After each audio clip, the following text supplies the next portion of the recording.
Welcome back to the Morning Blend. Our next guest says he loves books and reading has always been a big part of his life. So it only makes sense for this elementary school teacher turned comedian to combine his two passions. Tyler Menz is here to tell us all about his book club, which is a stand-up comedy show based on your favorite books. Thanks so much for being with us. Yeah, thanks for having me. Okay, first of all, elementary school teacher to comedian. Right. How does that happen? I mean, were you like the best teacher ever? I think my students would agree I was an awesome teacher. Yeah, totally.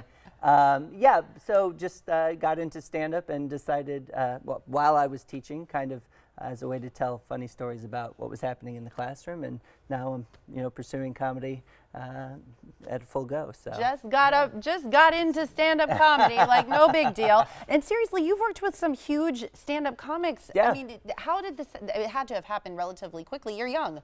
Yeah, I'm 30, so I've been doing it for about 5 years. That's but young. yeah, it is. And you've already worked Oh, with boy. like Steve-O. Like you hit it big fast. Yeah, Steve-O, it was crazy because we both have matching back tattoos. So I don't believe you.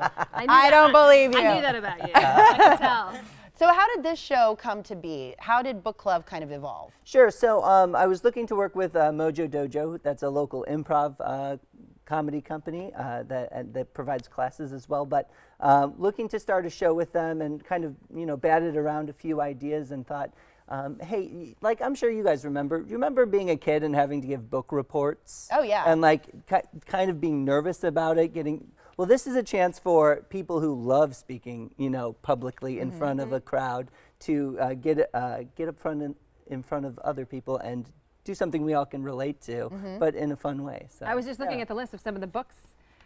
Where the Wild Things Are, Yeah. Caps for Sale, Good Night Moon, Lord of the Flies. These Lord of the Flies. Lord of the Flies. Hilarious. That's That's going to so be funny. a Lord of the Flies fashion show. So What? Oh my yeah, gosh. I don't know what that means yet. We'll find out. Yeah, because didn't they end up all just naked? This is a bunch of kids Maybe. on a beach, right? Yeah, I thought so. I'm going. We're in. This is going to be a good show. Yeah. This is taking a turn. Llama Llama Zippity Zoom. That's a kid's book. Yeah, it is.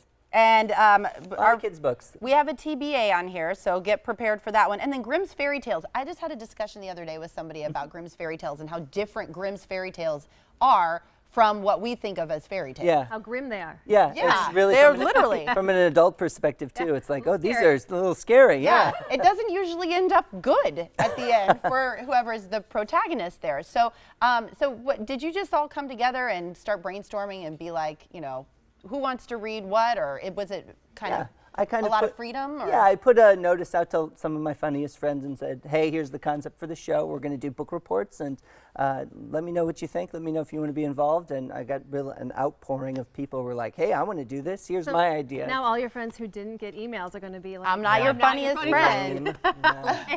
And you guys are donating proceeds to charity. Tell us about Yeah, so I actually started the year this year. I had 2 charity shows lined up, and I thought to myself, gee, it would be so cool if I could do a charity show a month, like a benefit show a month. So that was my goal, and then had book club rolled around, and I was like, hey, well, it's a book-themed show. Let's donate the ticket sales to a literacy group here in Wisconsin. That makes a lot of sense. It's called Sharp. Yep, Sharp Literacy is who we're donating to. They work with local schools to promote literacy through activities and actually through writing. So it's a lot of hands-on learning of different vocabulary words, things like that. It's actually a organization I worked with as when I was teaching 3rd grade. Well, I was going to say, having come from an education background, this must actually really be close to your heart too. Absolutely. To see kids learn. Yeah, absolutely. I think having a literate citizenship, is probably a pretty good thing. That's a for good people. idea. Yeah, we should probably get people reading. We should do that. It's a novel idea. Get them reading young. Wow. Yeah. You should do So- comedy. Let's talk about the surroundings of the show. So it's at a brewery. It is at a brewery. Yeah, like any good book club, there's going to be booze involved, right? Right. Exactly. So it's at a Urban Harvest Brewery, which is down in the Walker's Point area. It's happening April 7th at 7:30, which is the time of the show. It's going to be a great show. Obviously, we talked about a lot of kids' books. This is an adult show as Right. it's happening at a brewery. Sure. Right. Absolutely. And It must feel really good to you to use something you love to do, comedy, and to help kids who you obviously Yeah. love with your history of being a teacher. So do you have any material from the kids? I mean, I imagine being a teacher. Oh yeah, half of my act is all just teaching stories. I'm afraid sometimes when I send my kids to school. Oh God, what did they tell the What did teacher they do today? this time? And how Yes. in their mind Comedy. did it sound as opposed to what it really was? I can only imagine. Yeah, that's I talk a lot about my experiences with students and my personal stand-up. So That's great. I can imagine having a notebook and at the end of the day just writing down, and Jimmy said, Yeah. blah, blah. I mean, what grade did you teach? I taught 3rd grade. So you were getting the best of the material. Yeah. I mean, let's be honest. I think if I were to go back and teach again, it would be kindergartners, because kindergartners will often filter. Yeah, they'll often say things to you so profound it'll ruin the rest of your day. You know what I mean? Yeah. It's true. I had one little kindergarten kid come up to me one day and go, "Mr. Menz, every time I see your face, I think pickles." Sweet pickles. Pickles, sweet pickles. Yeah. That's a compliment. I So mean, your that's stage adorable. name should be Sweet Sweet Pickles. pickles. It is. Yeah, Yeah. I go by. Check me out. Sweetpickles.com.